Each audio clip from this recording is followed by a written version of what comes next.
Hello class, let's take a look at our last part of section 4.4, the negative binomial distribution. The geometric distribution is concerned with random variable x, the number of trials required to obtain the first success. We can generalize this idea by asking how many trials will be required to obtain the first r successes, or how many trials are required in order to observe exactly r successes. Suppose that the random variable x counts the number of trials needed in order to observe the rth success. For example, x is the trial number on which the rth success occurs. The first three properties of a geometric experiment must also be satisfied in order for our random variable x to have a negative binomial distribution. First, we have to have trials that are independent. 2, either success or failure on each trial. 3, p equals the probability of success is the same for each trial. And 4, x equals the number of trials required to obtain r successes. To generate the probability function for x, the negative binomial random variable, and to understand the name for this distribution, we can reason as follows. First, we are interested in events in which r successes are observed in x independent trials. This is where the binomial and negative binomial comes from, but with an additional condition. If the rth success occurs on the xth trial, then it must be the case that we observe r minus 1 successes in the first x minus 1 trials, and then a success on the xth trial. This is where the negative minus 1 in negative binomial comes in. The probability of obtaining exactly r minus 1 successes in x minus 1 trials is the binomial probability of x minus 1 choose r minus 1 equals p to the r minus 1 times 1 minus p to the x minus 1 times r minus 1, which we can simplify to be x1 choose r minus 1, x minus 1 choose r minus 1 times p to the r minus 1 times 1 minus p to the x minus r. And then the probability of getting a success on the x trial is p. Since the trials are independent, we can use the special multiplication law to find the probability of getting r minus 1 successes in the x minus 1 trials, and a success on the x trial is the product of x minus 1 choose r minus 1 times p to the r minus 1 times 1 minus p to the x minus r times p, which we will simplify to be x minus 1 choose r minus 1 times p to the r times 1 minus p to the x minus r for x equals r plus 1, r plus 2, continues. This is the negative binomial probability function, and the mean of our negative binomial random variable x is the expected value of x, which equals mu of x, which equals r over p, or r divided by p. And our standard deviation is sigma equal to the square root of r times 1 minus p divided by p squared. Now let's take a look at two examples. First example, toss a fair coin repeatedly. Let x count the number of tosses required to obtain exactly 4 tails. Note, this is a negative binomial experiment. Check our conditions. Part A, find the probability that the 4th tail occurs on the 6th toss.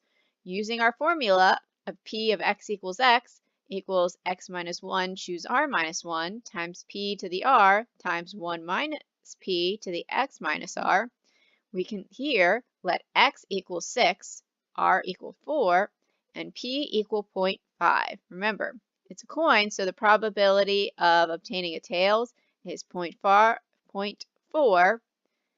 X is the number of tosses, and r is our probability of the 4th.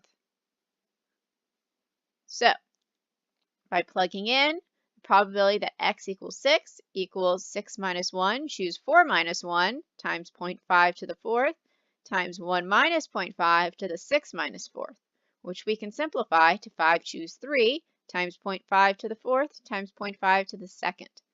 Simplifying further, we have the probability of x equals 6 to be 0.15625, or 15.6% approximately. Using our same formulas, how many times would you expect, ding ding, to toss the coin in order to observe exactly 4 tails? Well, we saw the word expect. That should tip us off that that should be the expected value or the mean. So expected value of x equals r over p, which in this case will equal 4 over 0.5, which equals 8. So we should expect to toss the coin 8 times before we get exactly 4 tails. Part C, finding the standard deviation of x. Well, sigma of x equals the square root of r times 1 minus p divided by p squared. Plugging in our values, we have the square root of 4 times 1 minus 0.5 divided by 0.5 squared. Simplify, we'll get a standard deviation of 2.828427. So that's actually not a bad standard deviation. It's not, yeah, that's reasonable, smallish. Okay, let's take a look at a second example. The first team to win 4 games wins the Baseball World Series. Suppose Team A has the probability of 0.6 chance, well, not percent, so 0.6. You know what? Since apparently I keep wanting to say percent, I'll just change them to percents. Suppose Team A has a 60% chance of winning the game, and Team B has a 40% chance of winning the game, and that these probabilities are the same for each game in the series. Assume that the games are independent of each other. Note that these assumptions are unlikely to be true, but let's continue anyways, which of course makes sense. Different teams have different strengths and weaknesses, so it is unlikely that Team A will be consistently at 60% and Team B would be consistently at 40%. But again, using this problem, we'll assume it's true. So we want to find the probability that the World Series ends with the 7th game. To find the probability, we must A, find the probability that Team A gets its 4th win in the 7th game series. So here, success equals Team A wins a game.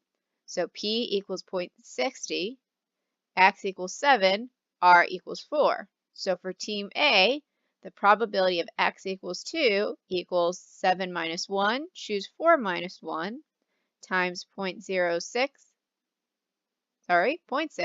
to the 4th, times 1 minus 0.6 to the 7 minus 4. Simplify, we'll have 6 choose 3 times 0.6 to the 4th times 0.4 to the 3rd. Simplifying further, we have that the probability of x equals 7, or the probability that Team A gets its 4th win in the 7th game, to be 0.165888, or about 16.6% chance. Let's look at another part. Part B. Find the probability that Team B gets its 4th win in the 7th game. Here, success equals Team B wins the game, which is P equals 0.4, our x remains 5, and our r will remain 4. So for Team B, the probability of x equals 7 equals 7 minus 1, choose 4 minus 1, times 0.4 to the 4th, times 1 minus 0.4 to the 7 minus 4. Simplify, 6 choose 3 times 0.4 to the 4th, times 0.6 to the 3rd. Simplifying further, we find that the probability that Team B gets its 4th win in the 7th game to be 0.110592, or about 11%. Finally, Part C. Add the 2 probabilities to find the probability that the World Series lasts 7 games. So using part A and B, add their probabilities, and we would get 0.0, not 0.0, wow, I keep saying that, 0.27648, or about a 27.6% chance that these series will last 7 games. Not bad. Okay, so that takes us to the end of the negative binomial distribution. It's not mentioned in the scope of this course, but I can tell you a lot of statisticians tend to use negative binomial distributions when our data set has a lot more zeros than what we would expect.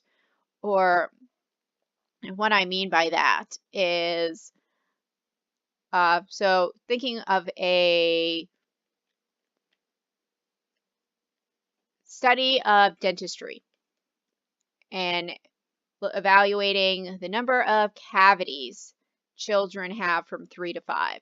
Now, for the vast majority of the population, children's 3 to 5, they're not going to have any tooth decay. So most of that population is going to be 0, but there are some cases where we'll have kids that have tooth decay at 3, 4, and 5.